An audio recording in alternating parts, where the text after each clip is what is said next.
Hello friends, welcome to పొరిగింటమ్మ పుల్లగూర రుచులు. ఈరోజు మన భోజనానికి పోషకాలతో కూడిన రుచిని జోడించే ఆకుకూరల్లో ఒక రకమైన ఆకుకూర తోటకూర అండి. ఆ తోటకూర పప్పుని ఎలా చేయాలో చూద్దామా? ప్రస్తుత కాలంలో అంటే మనందరం బిజీగా ఉంటున్నాం, కానీ ఆరోగ్యాన్ని అస్సలు నిర్లక్ష్యం చేయకూడదు. ఈ పప్పులో ఉండే ఆకుకూర వల్ల మనకు కావాల్సిన విటమిన్స్, ఐరన్ పుష్కలంగా లభిస్తాయండి.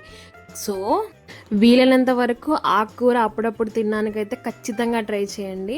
మరి ఇంకెందుకంటే ఆలస్యం, ఈ పప్పు మనం ఎంత సింపుల్గా అండ్ క్విక్గా తయారు చేసుకోవాలో చూసేద్దామా? Let's go. దీనికోసం మనము ఒక హాఫ్ కప్పు కందిపప్పు తీసుకున్నాము.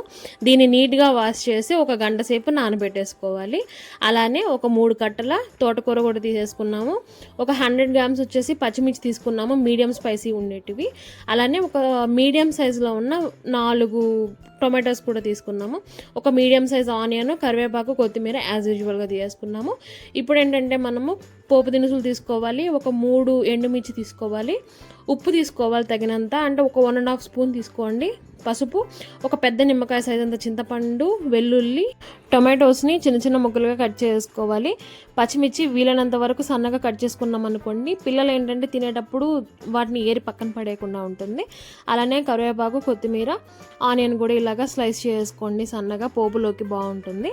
ఇప్పుడు ఇందులో ఏం చేశానంటే ఫస్ట్గా కుక్కర్ తీసుకున్నాను. మీరు కాంటే విడిగా కూడా చేసుకోవచ్చు, బట్ నేను కుక్కర్ క్విక్గా అయిపోద్దని కుక్కర్ తీసుకున్నాను. ఇందులోనే మనం ఏంటంటే కాస్త ఆయిల్ వేసామనుకోండి అడుగంటదు. ఇప్పుడు ఇందులోనే మనము నానబెట్టుకున్న పప్పు వేసేసాము. అలానే పచ్చిమిర్చి కూడా వేసేసుకున్నాము.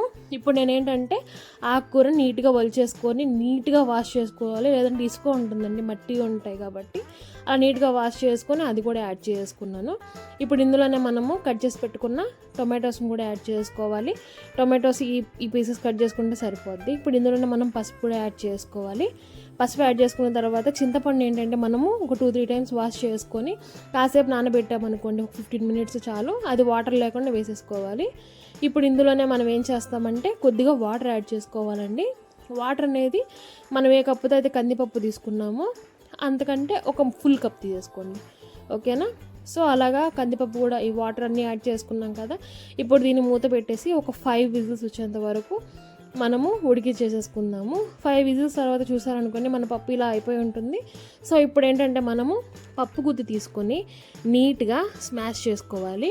ఇప్పుడు ఇందులోనే మనము ఉప్పు యాడ్ చేసుకోవాలి. ఇది 1 ఫుల్ స్పూన్ వేసుకోండి. మనం కావాలంటే మళ్ళీ అడ్జస్ట్ చేసుకోవచ్చు. సాల్ట్ అనేది మనం ఎప్పుడైనా అడ్జస్ట్ చేసుకోవచ్చు.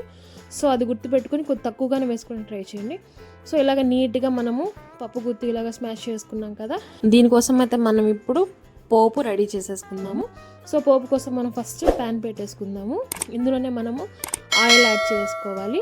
ఆయిల్ యాడ్ చేసిన తర్వాత ఆయిల్ కాసేపు కాగనివ్వాలి. వన్స్ ఆయిల్ కాగిన తర్వాత ఇందులోనే మనము పోపు దినుసులు యాడ్ చేసుకోవాలి. పోపు దినుసులు యాడ్ చేసిన తర్వాత ఏంటంటే పోపు కాస్త చిటపడం అన్నాక ఇందులోనే మనం ఏంటంటే ఎండుమిర్చి కూడా వేయాలి.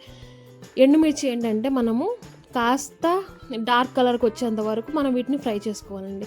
ఇప్పుడు ఇందులోనే కచ్చాపచ్చాగా దంచిన వెల్లుల్లి వేసుకోవాలి. వెల్లుల్లి వన్స్ పోపులో వేయగానే ఆ స్మెల్ అయితే అద్దిరిపోద్దండి. ఆ స్మెల్ అంత బాగుంటుందంటే ఒక చుట్టుపక్కల 4-5 ఇళ్ళకు వరకు రావడం అయితే గ్యారంటీ. ఇప్పుడు ఇందులోనే కరివేపాకు యాడ్ చేసుకున్నాము. కరివేపాకు కూడా కాసేపు వేగిన తర్వాత ఇందులో మనం సన్నగా కట్ చేసి పెట్టుకున్నాం కదా ఆనియన్స్ కూడా యాడ్ చేసుకుంటాము. ఆనియన్స్ ఇవన్నీ కూడాను బాగా కలుపుకుంటూ లో ఫ్లేమ్లో కావచ్చు, హై ఫ్లేమ్లో కావచ్చు, బట్ మాడిపోకుండానే గోల్డెన్ బ్రౌన్ కలర్ వచ్చేంత వరకు ఫ్రై చేసుకోండి. సో కొంతమంది తక్కువగానే చేసుకుంటారు, బట్ గోల్డెన్ బ్రౌన్ కలర్ వేస్తుంటే టేస్ట్ మారిపోద్దండి. సో ఇలాగ కొద్దిసేపు ఫ్రై చేసుకున్న తర్వాత ఇందులోనే మనము కాస్త ఇంగువ యాడ్ చేసుకోవాలి. ఇంగువ అనేది ఒక చిటికెడు యాడ్ చేసుకోండి. ఇంగువ వేయడం వల్ల ఏంటంటే మన పప్పుకి చాలా టేస్ట్ యాడ్ అవుద్దండి. ఇంగువ అనేది అంత టేస్ట్ తెస్తుంది మన పప్పు అలాంటి వాటికి. ఇప్పుడు ఇందులోనే మనం కొత్తిమీర కూడా యాడ్ చేసుకున్నాము. కొత్తిమీర వేసిన తర్వాత కాసేపు వేగనిచ్చేసి ఇంక దింపేసుకుంటే సరిపోద్దండి. ఇప్పుడు దీన్నంతా కూడా మనము ముందుగా బాగా వెన్ని పెట్టుకున్న పప్పులో యాడ్ చేసుకున్నాం అనుకోండి, బాగా కలిపేసేసుకుంటే ఇంక అంతేనండి, మన ఆకుకూర పప్పు అయితే రెడీ అయిపోయింది. చూసారుగా ఫ్రెండ్స్, ఎంతో రుచిగా ఆరోగ్యంగా ఉండే మన ఆకుకూర పప్పు ఎంత సులభంగా తయారైపోయిందో. ఈ పప్పుని కనుక మనం తీసుకున్నాం అనుకోండి, ఆ రోజంతా కూడా మనకు ఎంతో ఎనర్జీ లభిస్తుందండి. ముఖ్యంగా పిల్లలు ఆకుకూర తినడానికి మారం చేస్తే మటుకు ఇలా పప్పులో కలిపి పెట్టండి. అలానే దాంట్లోనే కాస్త ఆవకాయ, కొద్దిగా నెయ్యి వేసి ఒక అప్పడం కనుక నంచుకొని తింటూ ఉంటే ఆ రుచి మాటల్లో చెప్పాల్సిన అవసరం లేదండి. మీరు కూడా ఈ సింపుల్ అండ్ హెల్తీ రెసిపీని ఇంట్లో తప్పకుండా ట్రై చేసి ఎలా వచ్చిందో నాకు చెప్పడం మటుకు మర్చిపోవద్దు. ఈ వీడియో కనుక మీకు నచ్చినట్లయితే లైక్ చేయండి, షేర్ చేయండి, సబ్స్క్రైబ్ చేయండి. ఇంకొన్ని హెల్తీ రెసిపీస్తో మీ ముందుకు వస్తాను. అంతవరకు హ్యాపీగా ఉండండి, ఆరోగ్యంగా తింటూ ఉండండి. Thanks for watching. ఇట్లు మీ పొరుగింటమ్మ పుల్లగ రుచులు. Bye bye.